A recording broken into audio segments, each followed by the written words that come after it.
Good afternoon, everyone. Can I confirm that we are ready to start?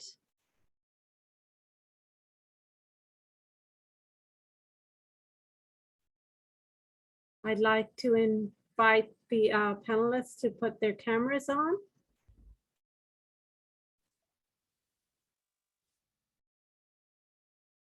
So good afternoon and welcome to this session on transport decarbonization pathways.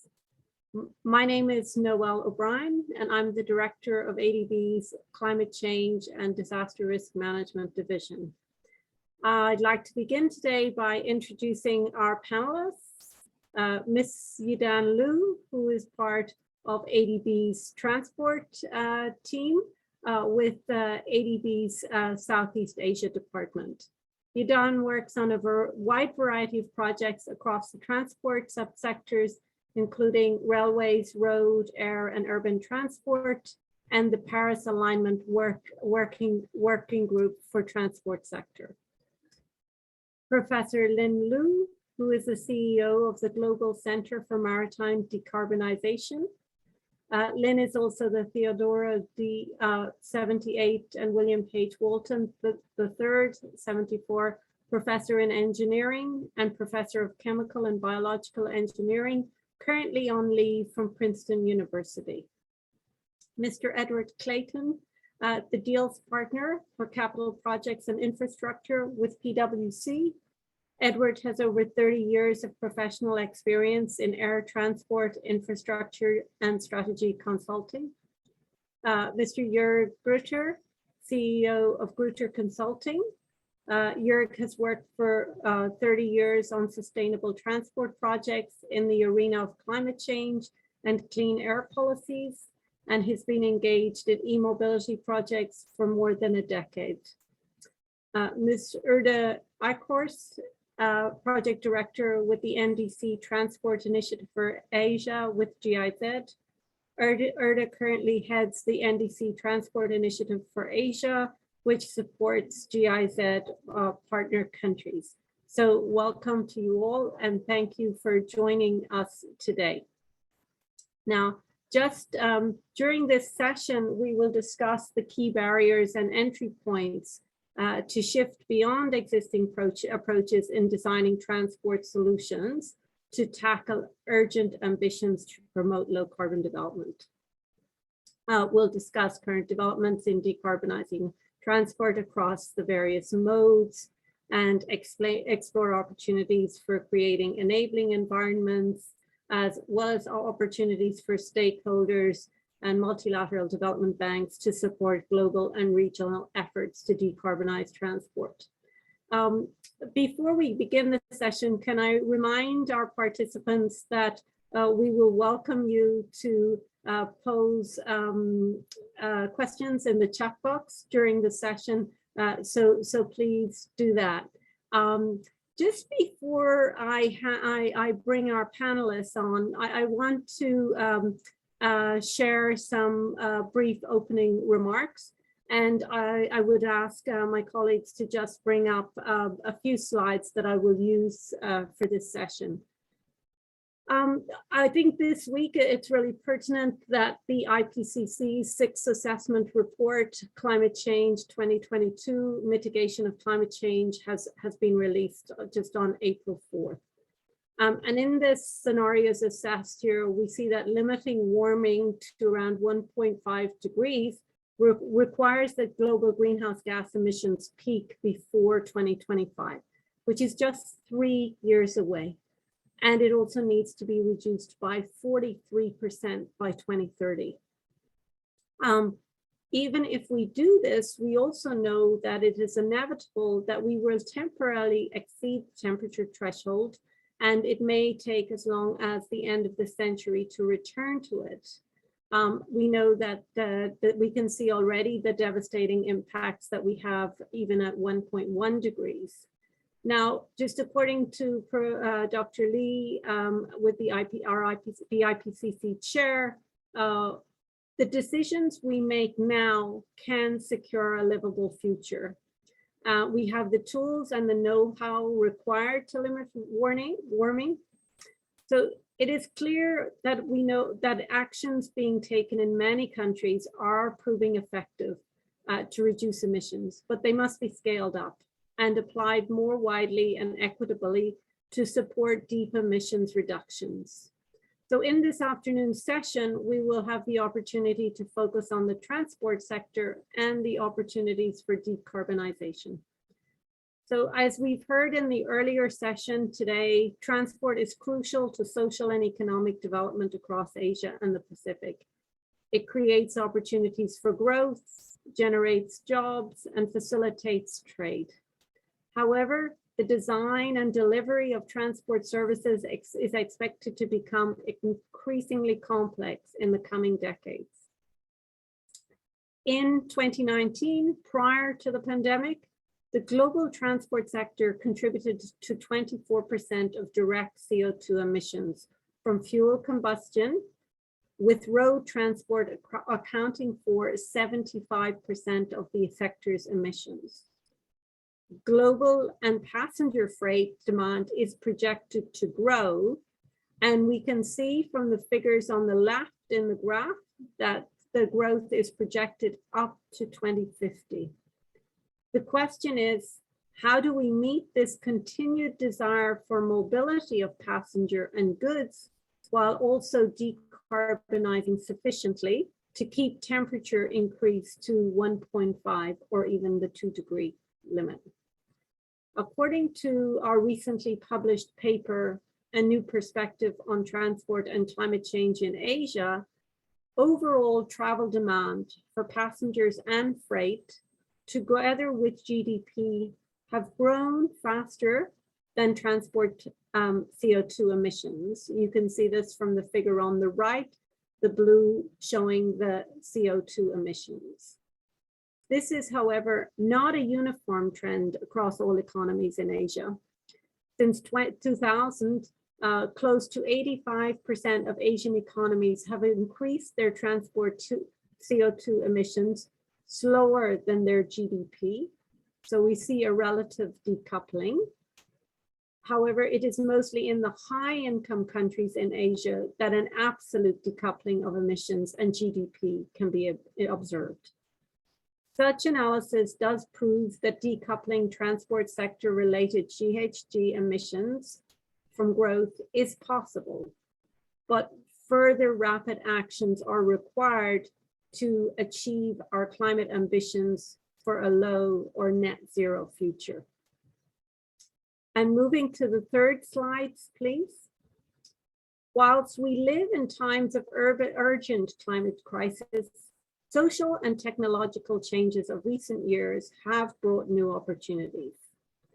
For example, energy systems transformations in e-mobility is enabling a major shift away from fossil fuel consuming vehicles. Asia and the Pacific is one of the largest regional vehicle markets, accounting for 48% of global sales in 2019. At the same time, the recent years has seen rapid uptake of e-vehicles in our region, particularly led by PRC. Whilst improving vehicle technology is important, it is also crucial to continue to enhance the quality of service for public transport modes and other low carbon modes. So how do we harness the increasing availability of real-time information systems to create more integrated transport? We saw in the past 2 years since the pandemic, there has also a growing uptake in non-motorized modes, walking and cycling. So how do we design our roads to be more inclusive towards a wide range of users and to accommodate a future where all vehicles will be powered by the clean energy sources? Electric rail is also being scaled up. Now, we must also recognize that there will be some transport sectors that are going to be challenging to decarbonize. These include road freight, maritime, and aviation. And there's also a growing body of research and development in alternative fuels, but these will take some time.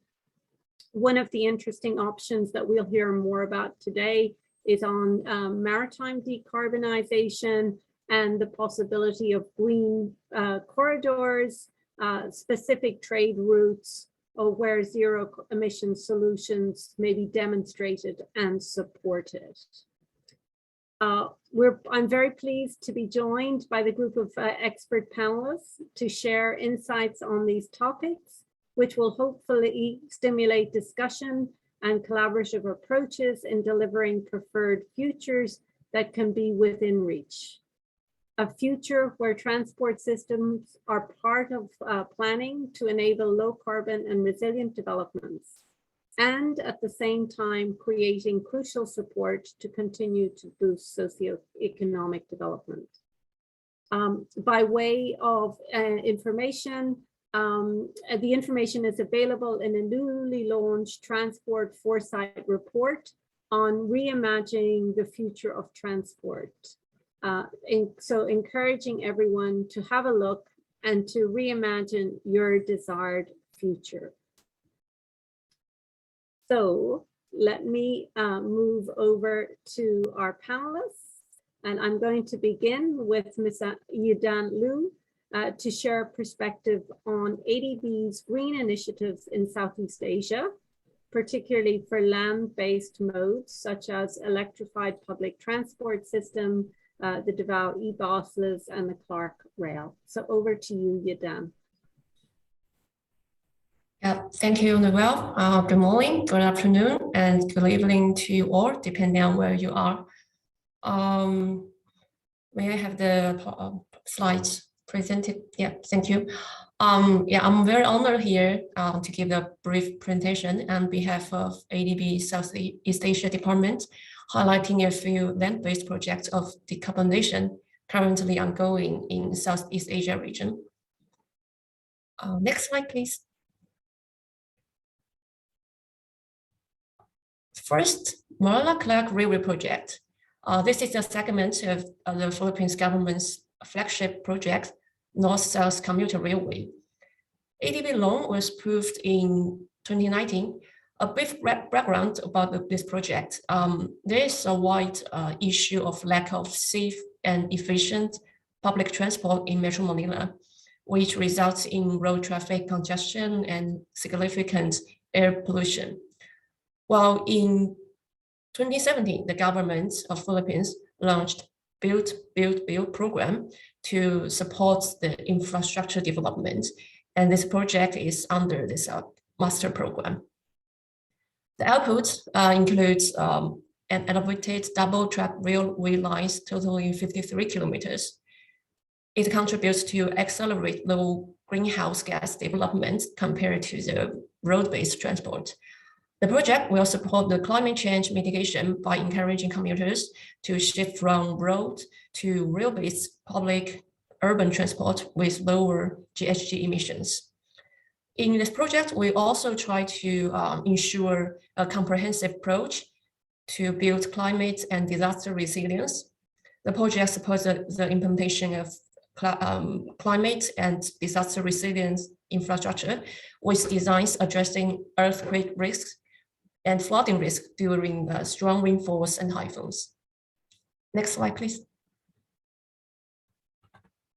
The second one is the ASAC Greenway project, which was approved by ADB in the end of 2020, also in the Metro Manila. It's a zero emission transport and a flagship walkway project so far in the country. The worsening traffic along the business area in ASAC has a series of issues, including traffic congestion, poor air quality, and road safety issues. This is to construct 5 kilometers of the elevated walkway at 4 locations along ASAC, namely Balintawak, Cupao, Guadalupe, and the Jaffa stations. These are either light rail or metro rail stations as indicated in the image on the left-hand side.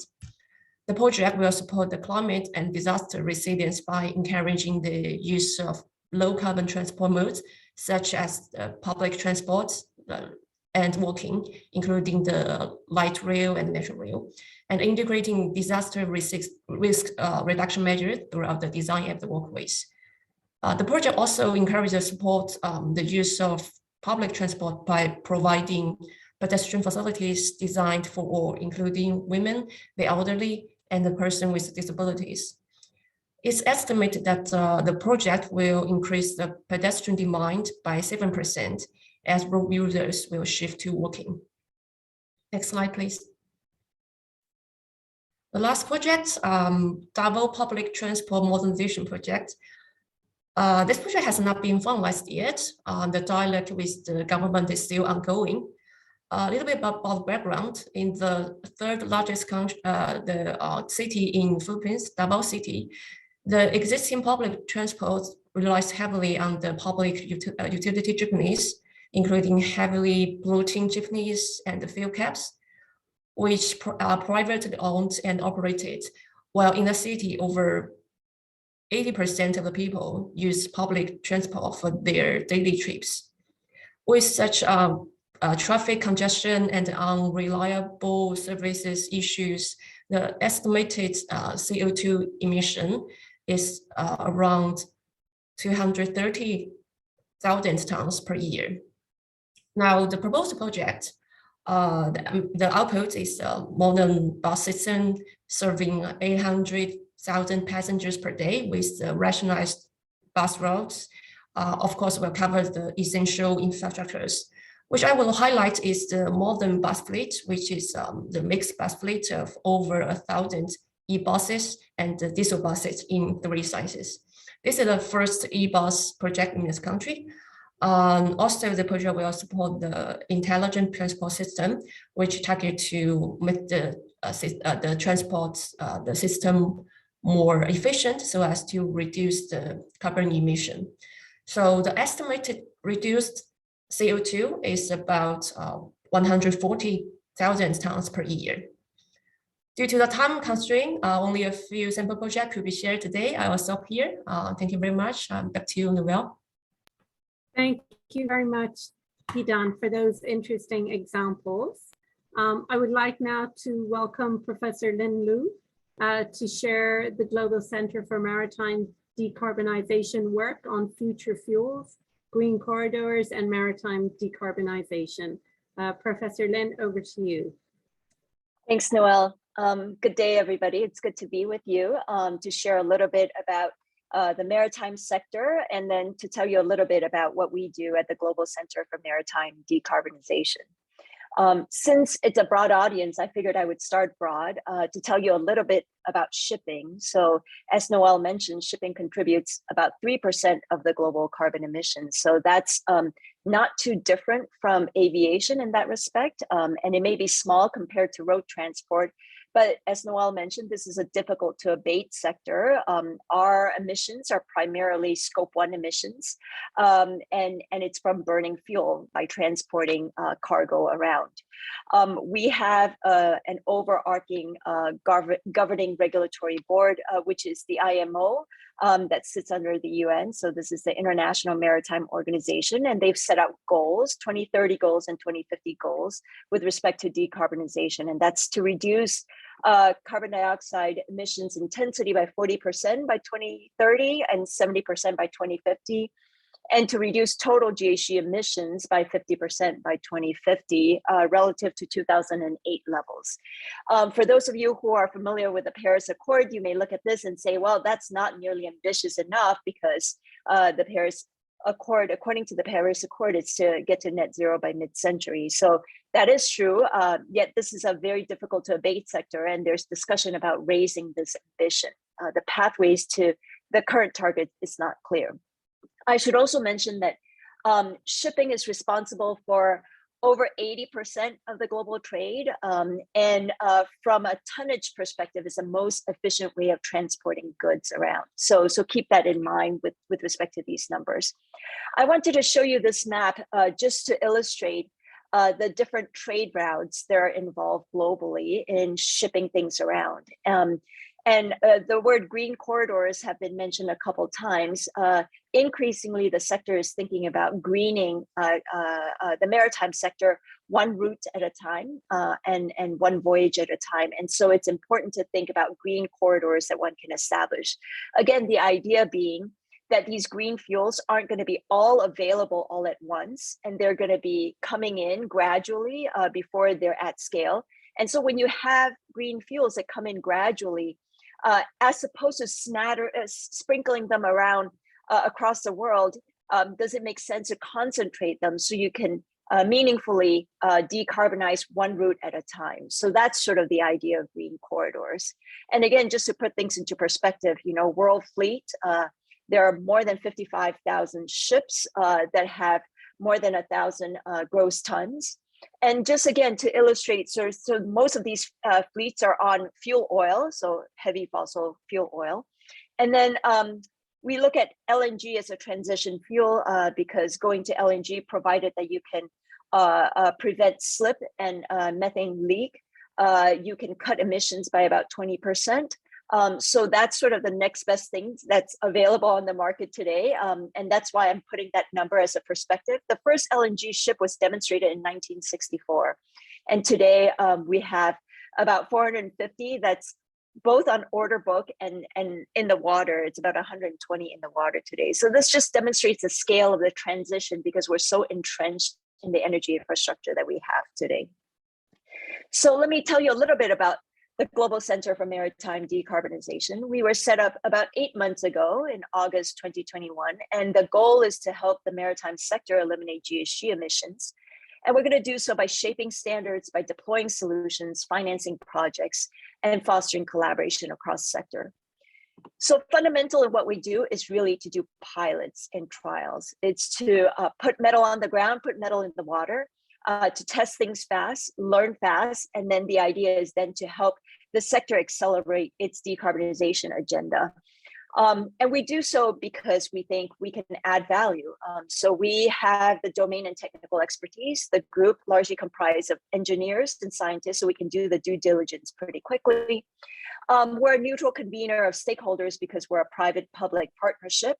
The way we're set up, we have a flexible war chest that we're funding that we can use to provide capital for these pilots. And of course, with the Maritime and Port Authority of Singapore as a partner, we have early access to regulators and regulatory authorities, which can go a significant way in terms of accelerating to us getting to pilots and then getting the pilots forward. So just a quick glimpse at where things are. And again, I think we should think about the energy transition in terms of near-term, mid-term, and long-term solution. And of course, a long-term solution are those zero carbon fuels that we all need in order to get to our near zero targets. So we're working on that in terms of demonstrating safety so that we can enable ammonia bunkering. And so this is a chart on the progress and where we're going in the next 5 years. Because these green fuels are going to be available gradually and they're going to scale, we think it's important to provide transparency across the supply chain. And so assurance on quality, quantity, and abatement across the supply chain is important. We're going to start this with biofuels and then gradually look at other fuels as we introduce the green component into them. In terms of midterm solution, we think shipboard carbon capture is important because they provide the runway for us to getting to the zero carbon green fuels. And then of course, near-term solutions, improving energy efficiency, reducing fuel consumption, and then looking at things including wind-assisted ship propulsion are important. So that's a snapshot of who we are. I'm happy to engage and answer questions. Very happy to be here. Thank you very much. Thank you very much, Professor Lim. Our next panelist is Mr. Edward Clayton, and I'd like to invite Edward to share current state of technology in decarbonizing aviation, including airside and ground operations, and the role that government and donor agencies can play in facilitating decarbonization pathways for aviation. So Edward, over to you. Thank you. Great, thank you very much indeed, Noel, and hi everybody. I've just got one slide to share with you today. If we could just have that slide coming up. So just covering off a number of macro themes in aviation that we're seeing at the moment and how they impact on aviation. So we've already heard from Lynn the proportion of emissions that comes from aviation, about 2.6%. So historically has been argued that it's been very small, and therefore the industry, perhaps shouldn't be in the front line of, I suppose, targeting reductions. But people like Greta Thunberg certainly didn't agree with her sort of "I'm going to sail a boat across the Atlantic" way of traveling.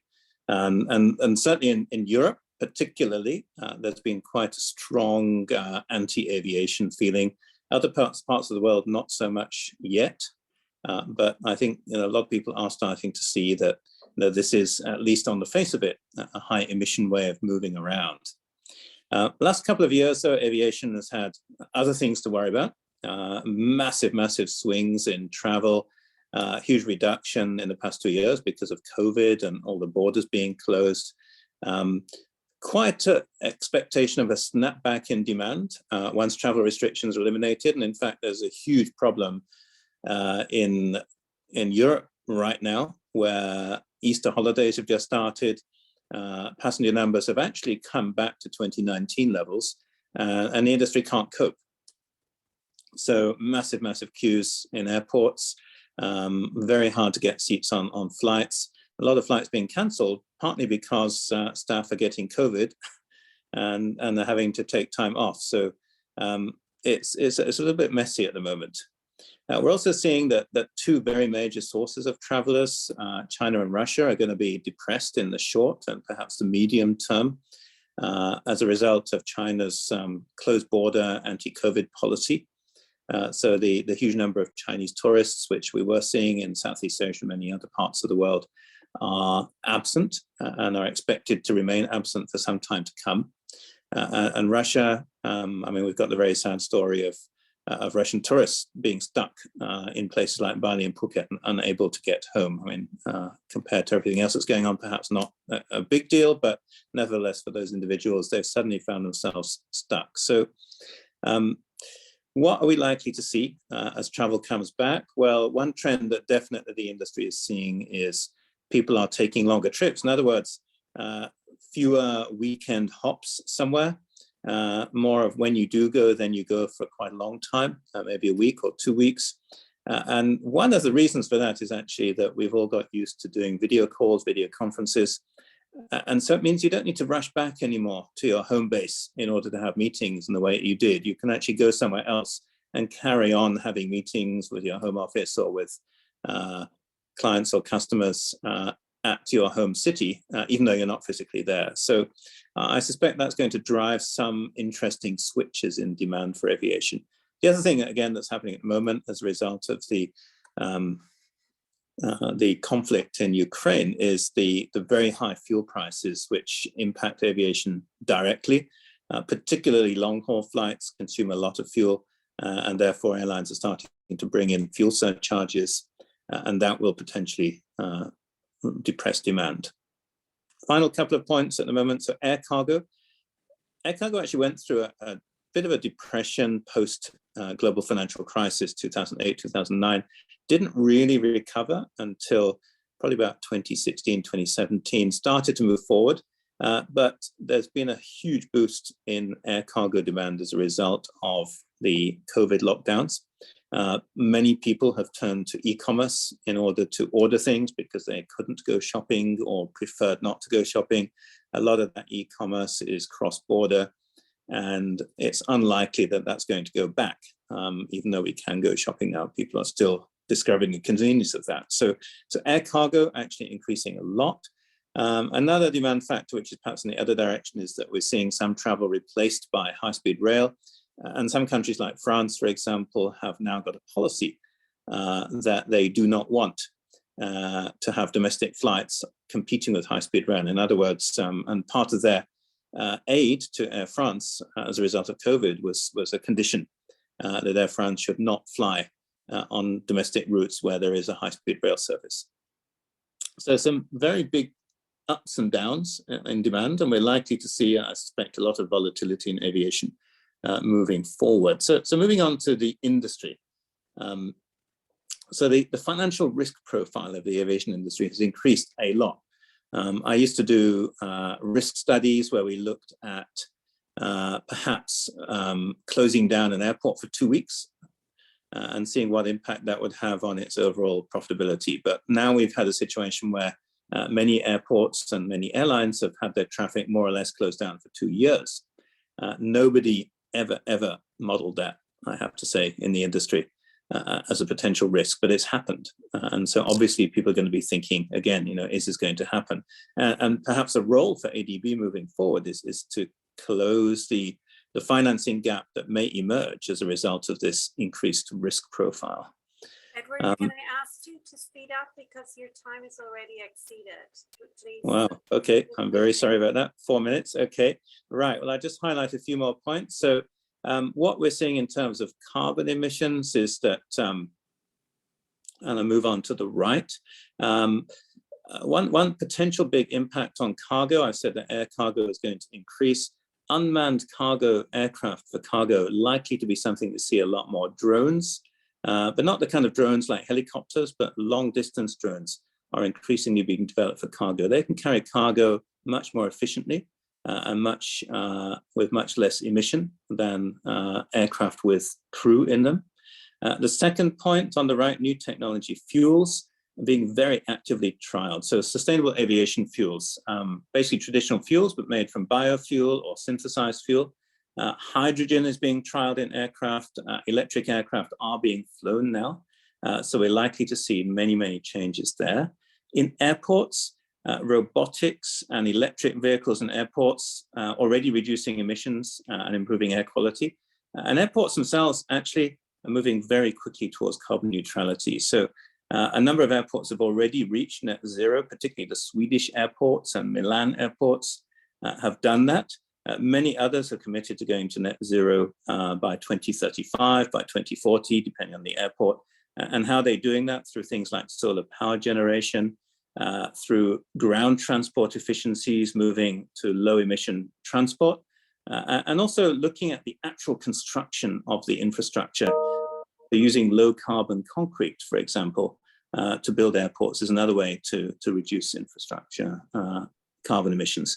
Just one final point is that aviation has been seen as perhaps the bad boy of transport in terms of high emissions, but there is an upside as well. When you fly, you touch the ground at the beginning and end of your journey, but you don't touch the ground in between. So you don't need a road or a railway connecting those 2 points. And that can be very important in sensitive environments, such as here in Southeast Asia, where there's a lot of rainforest, which unfortunately tends to get developed and changed in use very quickly once roads come. Aviation can help us to maintain the environment between the cities in its original pristine condition. So thank you very much for your time, Noel. I'll hand back to you now. Yeah, thank you very much, Edward. And our next panelist, let me introduce Mr. Jörg Grutter to share insights on challenges, particularly on the difficult to decarbonize sectors, such as freight, critical links and bottlenecks, enablers in decarbonizing transport, and to discuss the need for cross-sector approach to tackle shared challenges across energy, climate, and environmental impacts. So Jörg, welcome. Thanks, Noel. And good day to everybody. Can move to the next slide. So the first point is on long-haul freight. Now, principle, the first question would be, do you need actually a road?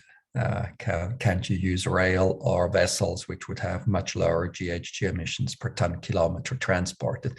If you're using the road, if you look at the alternatives proposed currently using electric trucks, long-haul trucks, we're thinking of 800 kilowatt hours battery sets, 8 tons, 1 megawatt charger, sounds all very nice. Now, if you look at that parking spot to the top right, having there 100, 200 trucks parked on the highway, all of them went at the same time, 1 mega of fast charge. So you need a power station at that parking lot. Even if you charge them during the night, you will still need some 30 mega of power.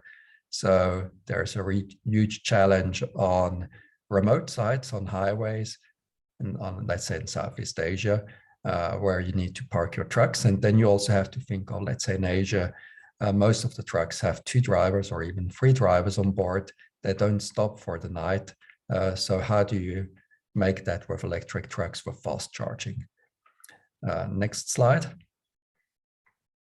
Now, alternative, if you can go to hydrogen, yes, sounds nice. You do have hydrogen trucks already on the road. Now you will require some 3 to 4 times more electricity to produce that hydrogen. So there you come into a question of, how much renewable electricity at very low cost can you provide to actually fulfill the task of getting to low green hydrogen there. You also need to put up the entire supply chain, filling stations, etc. And you need to link it with the power companies. So the next slide. One area where, and that's in general, you really need to put up the power generation sector much more with the transport sector. One area where you can see this very well is in small island states. You want to go to 100% renewables, you want to go to 100% e-mobility.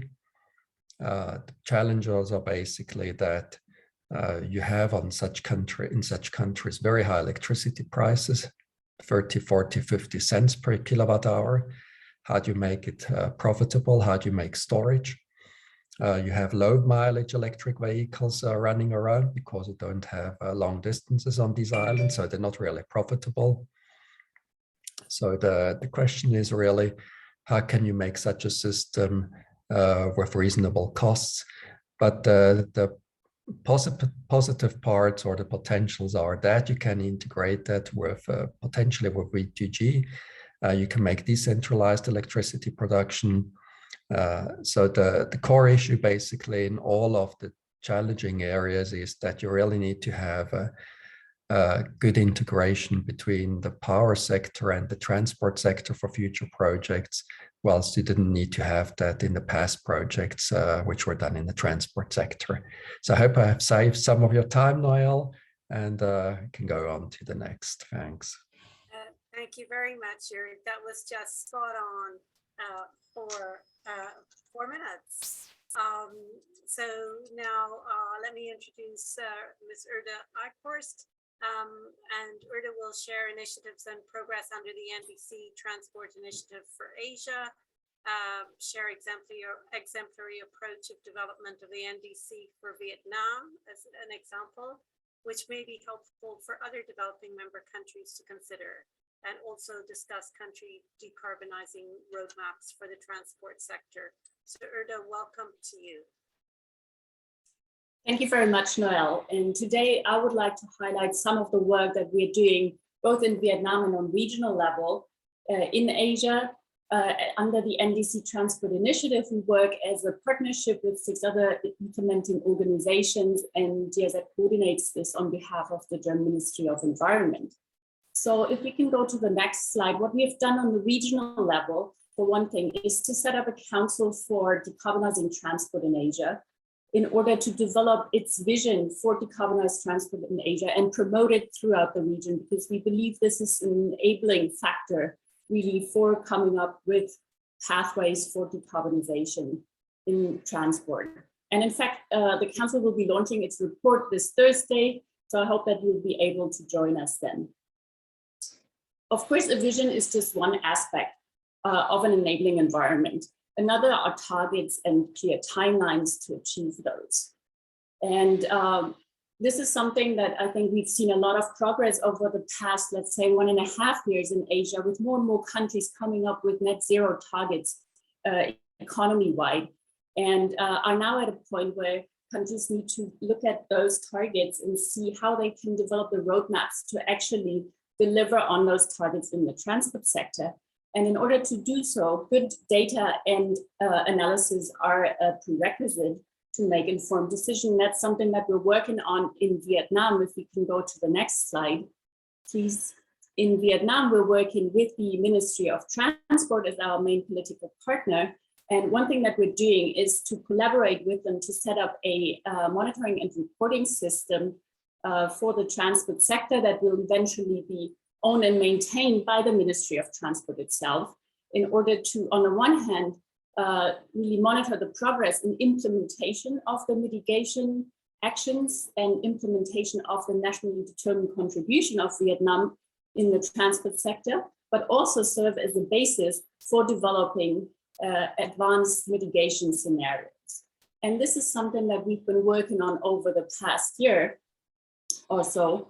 And then with the aim to actually upgrade the transport sector target of Vietnam's current NDC and look at how far we've come in terms of implementation. And then came COP26, and Vietnam's Prime Minister announced that Vietnam is actually looking to achieve net zero emissions by 2050. And this is a sea change in the ambition level of Vietnam, which in its current NDC still foresaw a significant increase in absolute emissions, not just in the transport sector, but also in the transport sector. So now there's really a turnaround. So what we'll be doing now is to look in more detail into the recalculation of scenarios, basically doing a backcasting to really see how can, with which actions and also with which policy instruments finally can Vietnam achieve that target to come down to near zero already by 2050. And what you can also see here is that this is then going to provide an input actually for the 2025 NDC update. In addition, we're also working with the Ministry of Planning on the transport part of their green growth strategy, which I think is significant because there's, of course, investments attached to the green growth strategy and currently also developing more concrete action plans for that. If we can go to the next slide, what I would like to share as well is that after COP26, Vietnam actually put in place a very organized process of delivering and operationalizing this new target, which is not currently reflected in Vietnam's NDC, which was already updated in 2020. So they established a steering committee to implement the COP26 commitments. And this means that different line ministries are now mandated to develop action programs in the case of transport on green energy transformation and come forth with suggestions how to reduce carbon and methane emissions as well in the sector in order to implement the commitments, which will then be handed in and also be developed further by the Ministry of Environment on their methane emission reduction plan. So we're providing some international good practice, but at the same time, we are also under the NDC Transport Initiative preparing for tender for integrated modeling for zero carbon transport scenarios, not just looking at transport, but looking at transport and energy together. And I think this is a process that is currently being discussed and taken up by different countries in the region who are facing a similar situation with new pledges that came up at COP, but not yet a strategy on how to lead them in place. And here we feel that really having a good and thorough analysis ultimately to really look into the most efficient policy mix for each particular country is something that is increasingly important.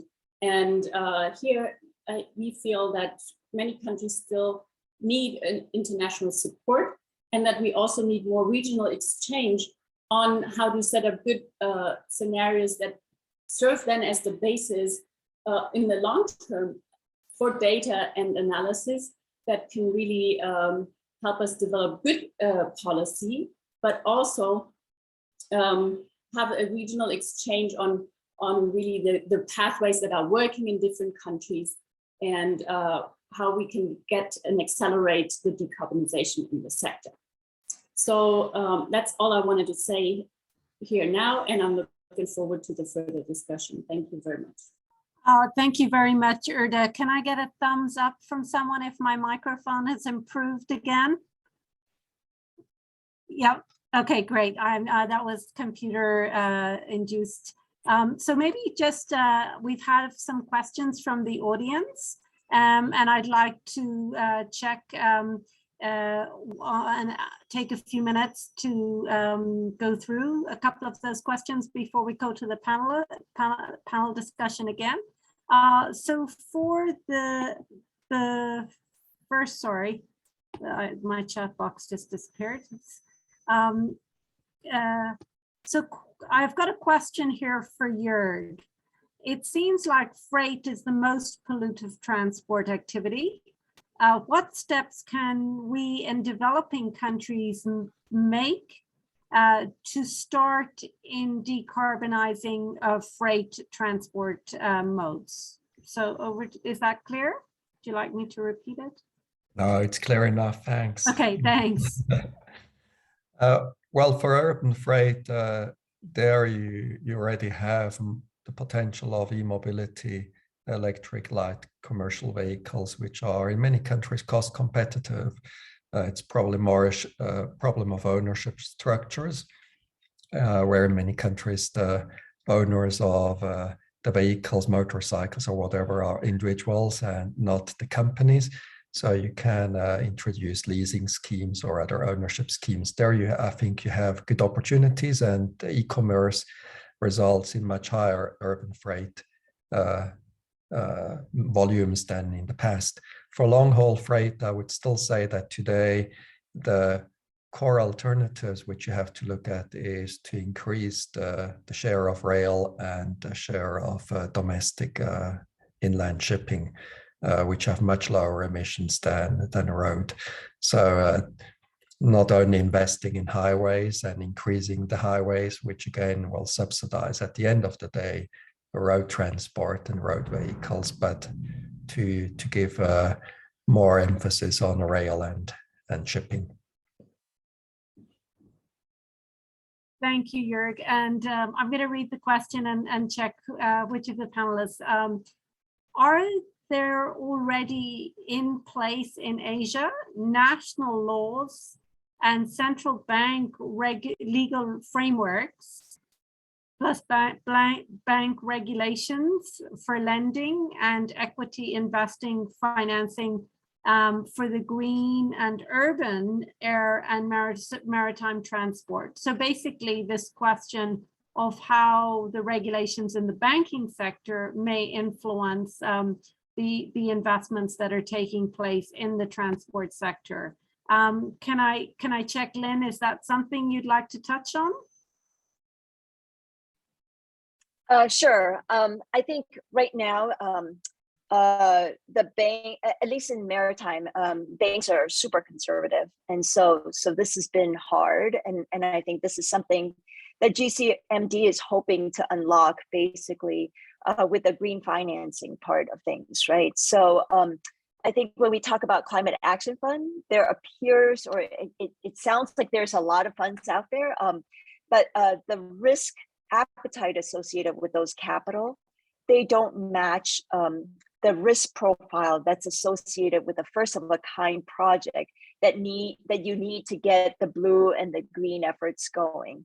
And so I think it's really important that governments get involved. It's really important that philanthropic foundations and organizations get involved. They could perhaps provide loan guarantees and grants. And when you aggregate these funds together with the more conventional type funds, you can lower the risk for the conventional banks to then come in and invest in sort of debt and equity formats. So this is sort of how we're thinking about it. But in general, I think it's still pretty conservative for the maritime sector.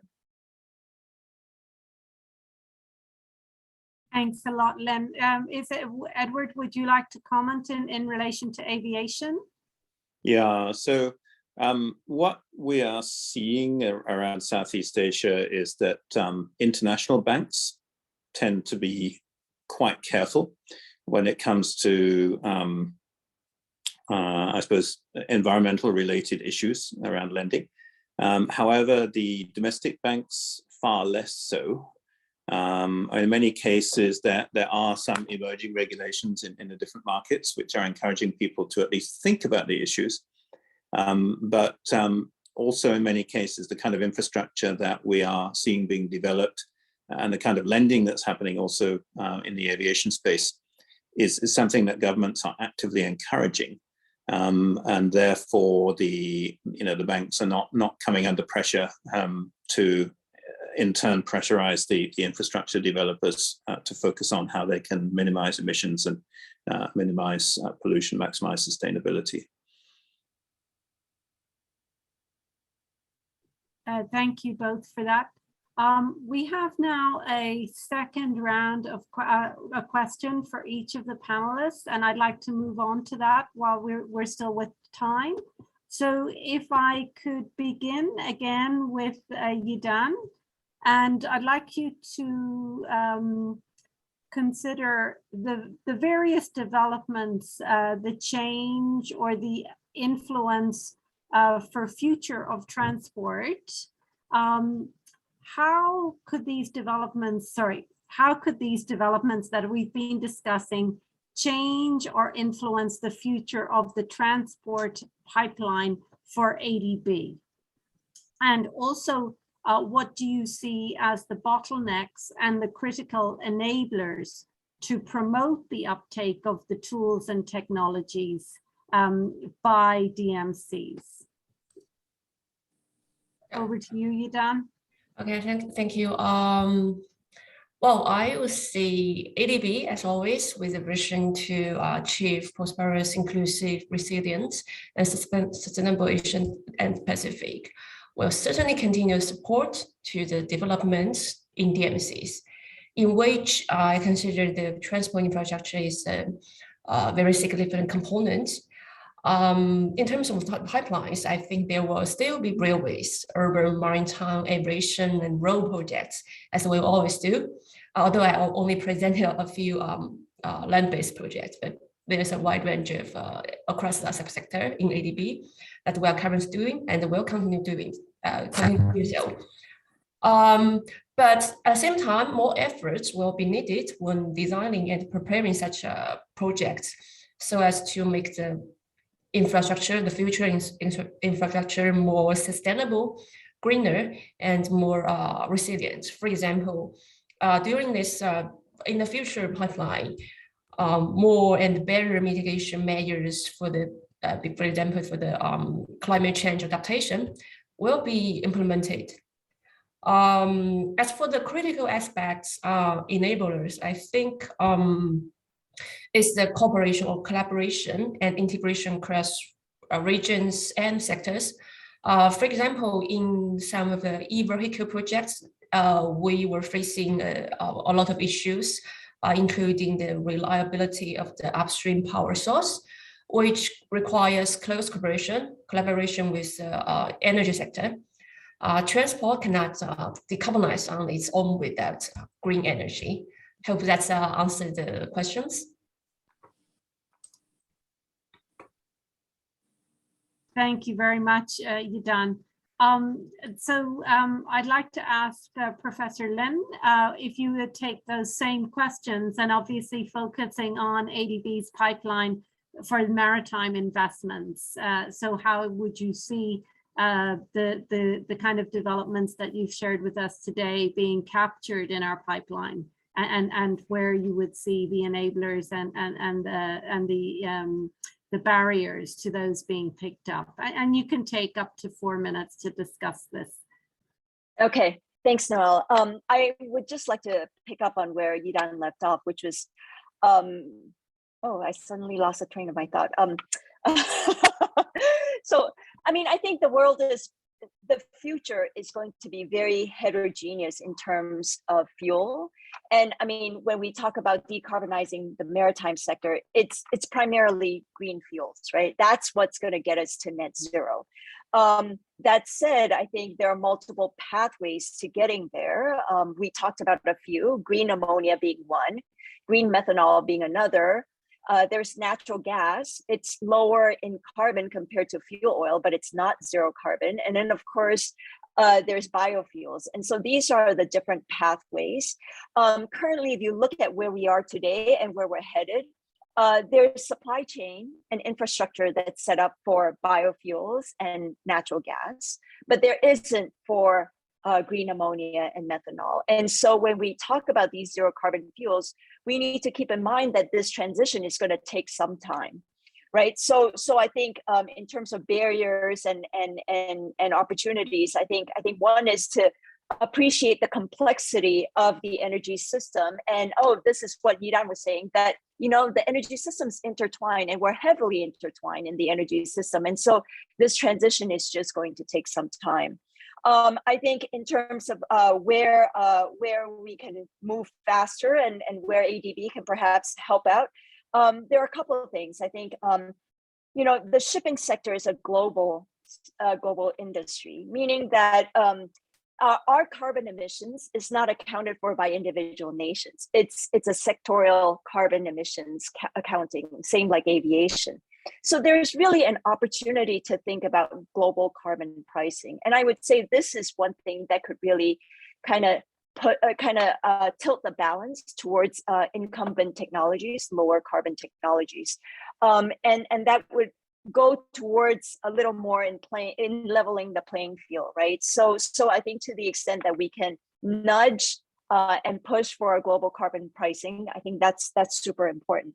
And then the other would be on the safety regulation side of things. With these green fuels, there currently isn't a market for them. They're not currently being used as fuels for the maritime sector. And so articulating the safety regulations around these new fuels would be important. This is something that we're trying to do for ammonia currently, defining what the safety envelope is, defining how you would train the operators to handle ammonia as a bunker fuel would go a long ways to getting the sector ready for when the fuel is ready.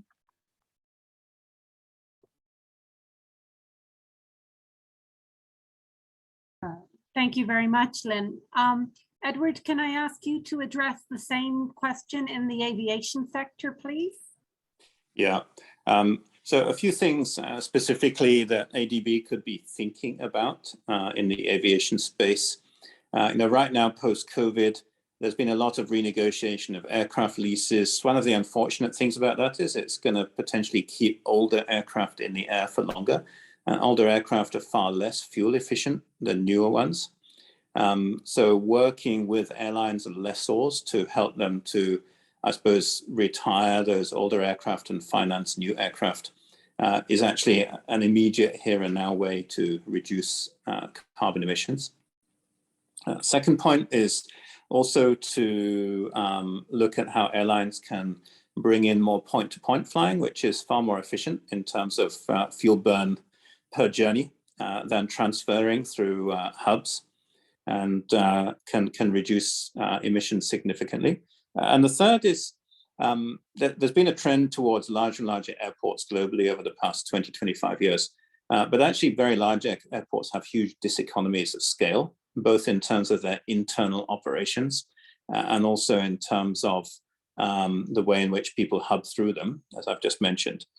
So working with governments in order to develop, I suppose, more appropriate sized airports and potentially multiple airports for larger cities rather than one very large airport can actually significantly reduce not just the direct aviation related emissions, but also the emissions associated with people using ground transport to travel to those airports. So a number of areas where ADB could work with governments to work on their policies in order to improve efficiency. And perhaps the final one is on air traffic control and navigation, where again, outdated systems have sometimes resulted in aircraft having to fly sort of dogleg routes rather than flying directly. There too, efficiencies in terms of improving routings can lead to significant efficiencies in emissions. And helping to finance new systems in that space may also be an area that ADB could potentially get involved in. Great, thank you very much. Jörg, do you want to pick up on that question about your views in terms of ADB and other MDB pipelines? Sure, thanks, Niall. I think the basic trend is if we want to go to zero mobility emissions, it's on e-fuels. LNG will only be temporary in nature, and it has still massive problems of methane slip. Biofuels, I don't think will play a major role. So if you're talking of e-fuels, electricity direct, or e-methanol, or green hydrogen, green ammoniac, etc., you're talking of a massive renewable electricity production. So this is a core issue. I think there are very positive enabling factors. It's not basically by international institutions. I think it's by the market driven. You have massive reduction of electricity production costs in renewables. You have massive reduction of battery costs, of storage costs, of e-mobility, which also means all the related e-fuels come down with the cost. So this is a huge pressure from the market, which is positive towards zero emission mobility. And the second one is energy independence. Not only recently, but many countries are really looking for more energy independence, and you can get that with local electricity production based on renewables, getting to your local fuels for mobility. So you get more independence from other countries on how you move your goods and passengers. Now, where do I think there are major barriers? It's a mass system change. You can make pallets, they are very good, I think, but many countries somehow don't know, well, how can I move actually changing the system? And there are lots of roadmaps. I don't know if there is a connection between the number of roadmaps and how actually the countries improve their performance. But I do think that you need assistance in that part on how can you actually move system-wise. Green corridors can be a possibility, things like that. But the problem is, where shall I start? The charging infrastructure, the tanking infrastructure, the vehicles, and then you see so many problems, you don't start anywhere. So I think that's where you need a real support. And also, I think ADB can work much more on new business models and new systems. New business models in shared ownership of vehicles, no more ownership directly. New business models on separation of assets and operation of vehicles, which are especially important for entities which have limited capital, like small transport enterprises, whilst you're faced with technologies which have very high upfront costs. So if you can change the business models there, you can improve the implementation of systems. And the other area where I think ADB can work well is to try to integrate much more the energy sector and the transport sector to have combined long-term planning. Otherwise, you'll face problems like you're having in the Philippines, and like we've also seen in Kyrgyzstan with bus depots which don't have the electricity connection, and the electricity companies which are only planning to do that in a decade from now and not the next year. And these are long-term fixed assets. So you have to have a proper planning of the energy sector together with the transport sector if you want to get towards e-mobility. These are my points. Thanks, Noel. Thanks very much, Jörg, for that. And there's a couple of follow-up questions which I'll come back to you. But Erda, I'd like to also check in with you as to how you see the interconnectedness with the NDCs and the countries that you've been working with and the investment pipelines. Thank you very much. And I'd like to build on some of the things that Jörg just mentioned, because as I was saying, and I agree that there are some roadmaps in place and maybe not the necessary follow-up on them. But if we look at targets, we found that actually looking at net zero targets, as well as countries who've signed up to the 2030 IT declaration under the Environmentally Sustainable Transport Forum, in fact, 94% of Asian transport emissions are covered by a target of one kind or another for decarbonization. So that's a very good start. However, if we really look at the discussions that we're having with the ministries of transport and also finance, then we see a big mismatch still at the moment.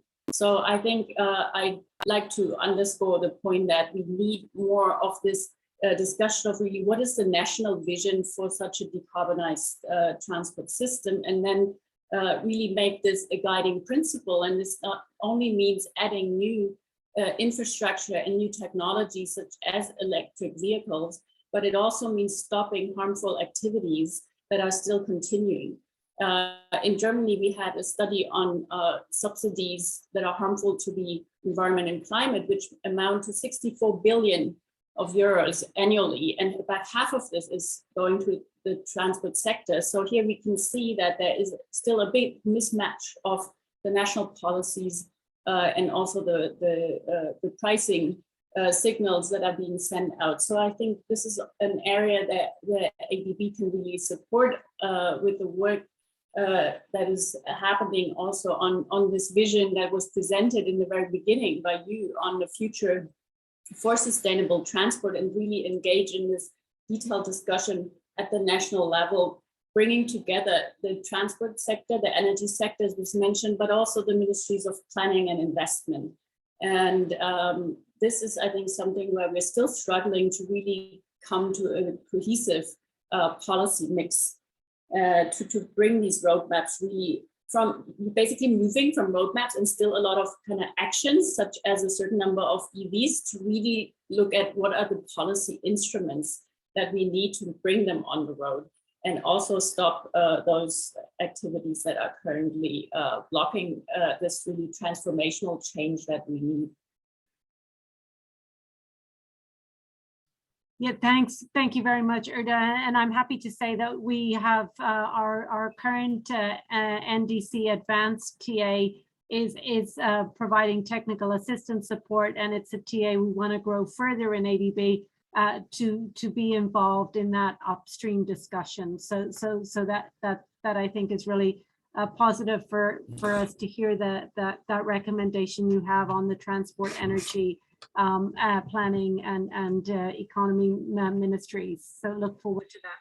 So I have some questions coming through. So let me check in with those and see which is the best way to deal with them.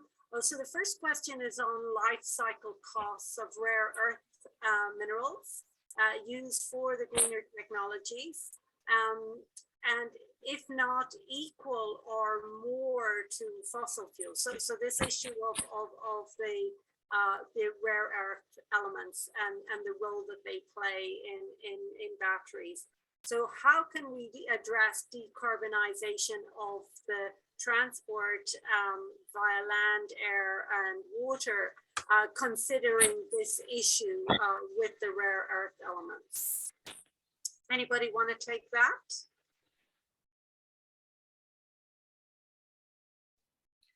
Yeah, perhaps I can give some information. I mean, there are many new technology trends in batteries going on, which use much less of the rare earth materials or don't use various parts of the rare earth materials. I would be rather optimistic on that, as economist, I started my career with Jeffrey Sachs working on the structural adjustment in Bolivia. Why did Bolivia collapse in '85? The tin market collapsed because they thought everybody will use tin for cans, so prices all the time go up, and then we can get more income, and the cartel collapsed because the cans were no longer using tin, but they were using plastics and white metal.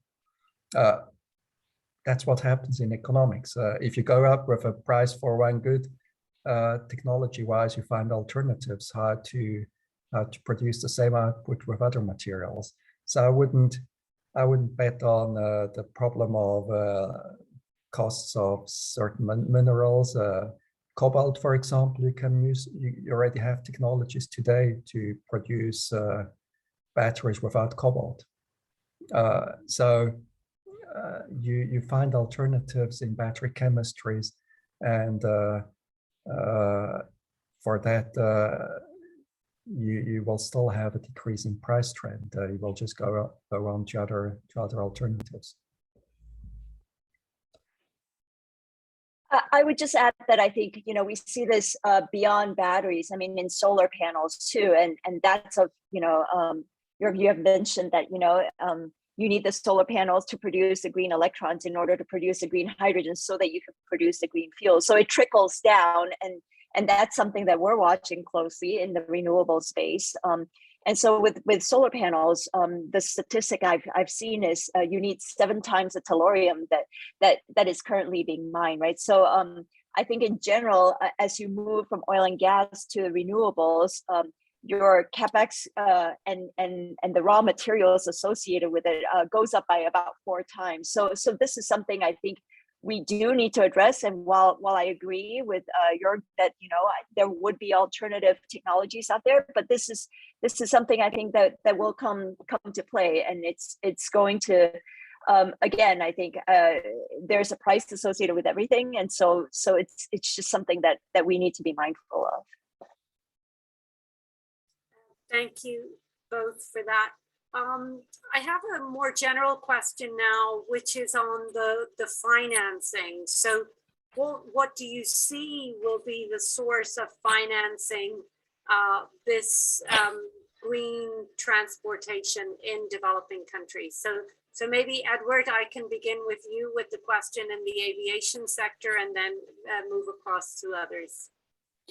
Yeah, so I'm actually currently involved in some non-aviation sort of city-based public transport projects as well. And it's proving very interesting as countries develop, the, I suppose, complexity and density of their transport systems goes up exponentially. And that also means that the cost of financing them goes up. Now, the effect that we're starting to see in Southeast Asia is quite a lot of transport systems were developed around 20 to 25 years ago. And that now means that we're moving into the cycle of major maintenance and refurbishment. And so that too in itself is starting to require financing. So I think there's a question, and you know, I'm looking at governments now stepping back and saying, you know, goodness me, what have we committed ourselves to in building urban rail, new airports, all sorts of things, and how are we going to fund this moving forward, and to what extent can we continue what is still quite prevalent in Southeast Asia, which is quite a lot of government money goes into this infrastructure. Is this still sustainable moving forward, financially sustainable? And I think a lot of governments are starting to say, no, it's not. It's time that the users started to contribute a lot more towards that.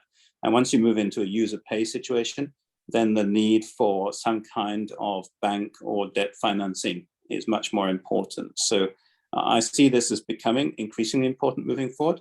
I used to work for an airport investment fund before I went into consulting. And one of our principles at the time was that we would not get involved in a project unless we had somebody like, and it was a German fund, so it's typically KfW, coming in alongside us and I suppose keeping us honest and not letting us get, I suppose, over enthusiastic about the project. And I certainly would see ADB's role moving forward potentially being very valuable as a sort of backstop lender that comes in alongside commercial lenders and you know, perhaps provides the scrutiny on the project, which maybe the commercial lenders would find gives them comfort that this is actually a sensible project for them to get involved in. Okay, thank you, Edward. And maybe Erda, can I check if you want to pick up on that question about financing and how it's being discussed in the context of the NDC work?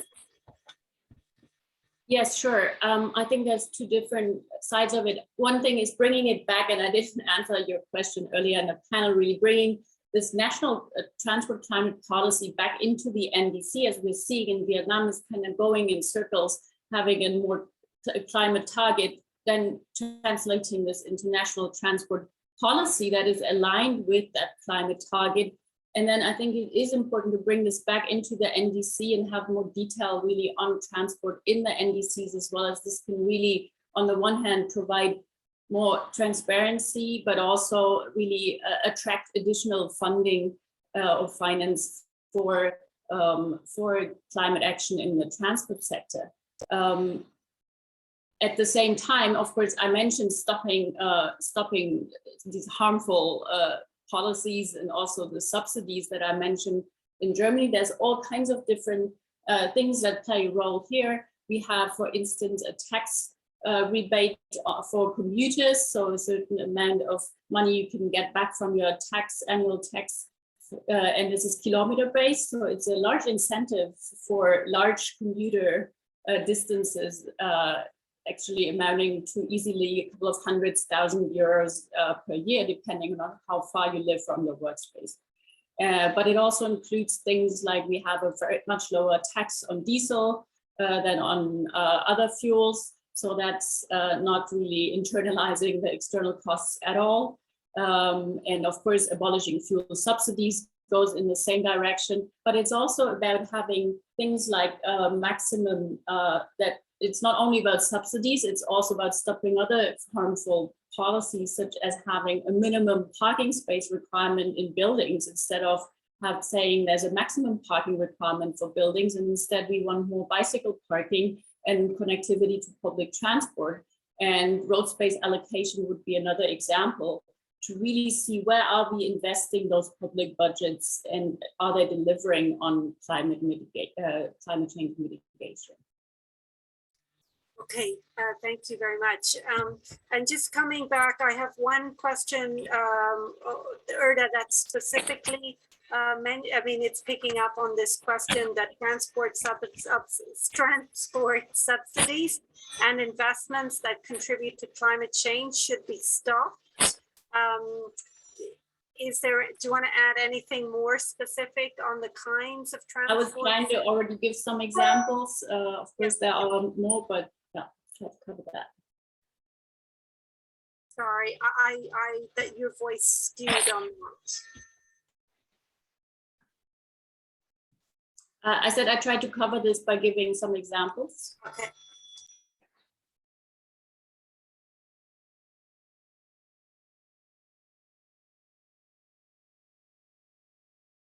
Apologies. Just that my colleagues have placed some of the linked documents in the chat box, so you can pick those up as you go along. Let me check through on the questions that are here.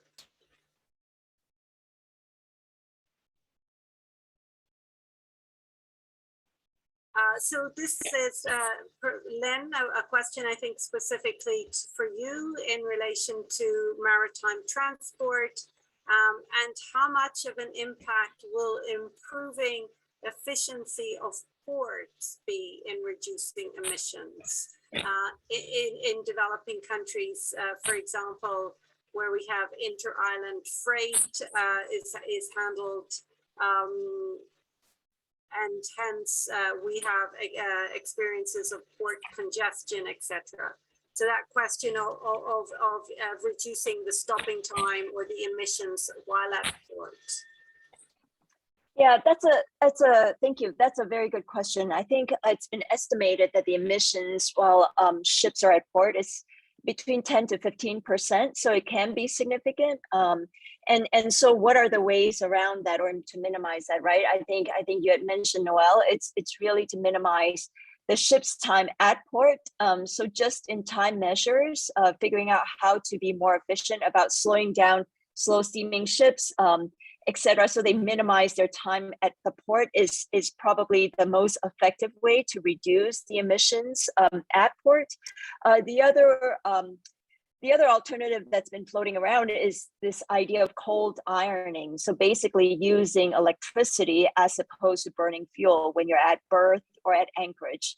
Now, the challenge there is you're only going to cut emissions as long as the electrons that you're using to power the ships are green. If the electrons aren't green, then you're just shifting the carbon emissions from international shipping to landside. And so that's sort of the challenge that one needs to think about. I mean, we've seen several very interesting proposals where you do power, you have, for example, floating barges or floating stations where you have solar or, you have power to X. And so then you can you can either recharge your batteries and then use those batteries to power the ships when the ships are at anchorage or at berth, or you create green fuels on these floating barges that you can then use for the ships. I think those are all sort of a ways out, but I mean, here is sort of the conundrum, right? I think at the end of the day, you need to make sure that the electrons are green. It's a question that was in the chat earlier, but I seem to have misplaced it. It's this question between the balance of the private sector and the public sector. So obviously where you have very large companies who are the key actors, but that question of how you have that public sector engagement that can create that enabling context. Is that something you want to pick up on, Lynn? Sure. I mean, I think so the way we're structured is a very good example of public-private partnership. So just for context, we were set up by 6 private companies providing us funds, $10 million a piece. And then the Maritime and Port Authority of Singapore came in and matched those funds. And those funds are earmarked for pilot projects. That said, I think having the Maritime and Port Authority of Singapore being a partner is so critical to what we do, because, you know, with these pilots, frequently the regulatory sandbox is not set up yet. And so having them means we have early access to the regulators, whether it's MPA or other government agencies, because they can open doors for us. And so it means we can have these frequent dialogue, understand the scope, understand the pain points, so we can address them quickly and get to the pilots and get to work quickly. I would say there are a couple other places where I think government can play an important role. One is, I think I mentioned sort of a global carbon pricing. So I think governments can nudge that, and that's very important to signal to the industry that this is the direction with which we're going. The other would be safety, right? And I've mentioned this as well. I think safety is a really safety and standards are very important. Bunkering standards, et cetera, are very important. And the private sector cannot do this alone, right? And so I think government, with the government involved is very important. And then the last but not least is the green financing piece. So are there opportunities for government to come in and sort of fund, support alongside, so that you can lower the risk for these projects? And enable these more traditional banks to come in alongside. So the equivalent of, somebody had mentioned, you know, ADB coming alongside, but I think there are opportunities for governments to do that as well. So in the form of either loan guarantees or in grants. Yeah. Thank you. I still have one remaining question in the chat here.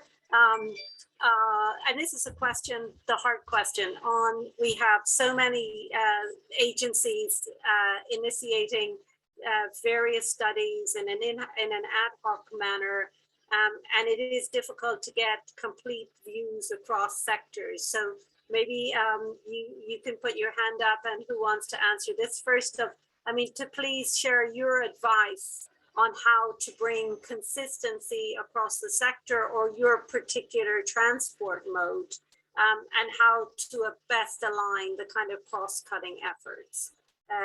Anybody want to take that for a start? It's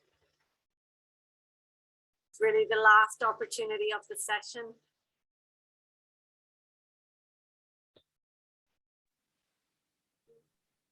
No takers? I can give it a try. I've worked for a long time in also in development cooperation. It's somehow a recurrent theme. Everybody is just doing what they like, and you should coordinate more. You get more consistency. You'll never get it, and I don't think it's too bad. I mean, there are different studies made by different agencies. They might not be consistent. Yeah. Life isn't consistent. To have a certain competition between studies and to have different opinions, that's a value added. So I wouldn't invest my time in trying to coordinate things where you won't have success in coordinating, but rather to take these different studies and look at them and then see, well, okay, based on these different opinions or these different approaches, what is our conclusion, how to get forward. Look at it from a positive viewpoint. You get different endpoints, you get competitive endpoints. That's good. It's better than to have one opinion, one consistency. And let me add to that. I agree for different reasons. I think, you know, as long as the sector agrees on a North Star, an ambition or an aspiration, and we're generally headed in that direction, I think we need to provide the flexibility for different companies, different players to move. I mean, we all need to move as fast as we can, but as fast as we can is different for different companies and different stakeholders, simply because the size is different. So the resources available to them is different, right? The routes are different. And so I think we need to have room for first movers, but we also need to appreciate that, you know, people, as long as we agree that we're all going to move as fast as we can, I think, and we're headed in that general direction, that heterogeneity is actually not bad. Great, thanks, Lynn. Erda, you had your hand up. Do you want to come in? Yeah, I'd maybe like to add that while that, yeah, I think it's illusionary that there would be complete coordination at any point, but nevertheless, I think what we can, and what I think we've started doing, of course, we try to coordinate between different development partners, and is the area of data. And I think here, of course, ADB with the Asian Transport Outlook has already made a big step forward in trying to collect this data. And I think here, of course, how we is something that we're currently discussing also beyond GIZ and ADB. How can we bring our collected data together more consistently? Because I think that's something that every donor ever so often starts spending money on again. And of course, having a good and accepted database is something that can help us all, and we can still come to different conclusions with it, but not kind of redoubling the work in data collection. I think still a lot of data is kind of hidden in PDFs of reports instead of made transparent and openly accessible. So I think that's an area that we really want to explore further on how can we then minimize the time and resources spent on the basic data collection, and see how national systems of data collection can then really also feed more into something like the ATO and vice versa. I think is something interesting to discuss further in the next months and years.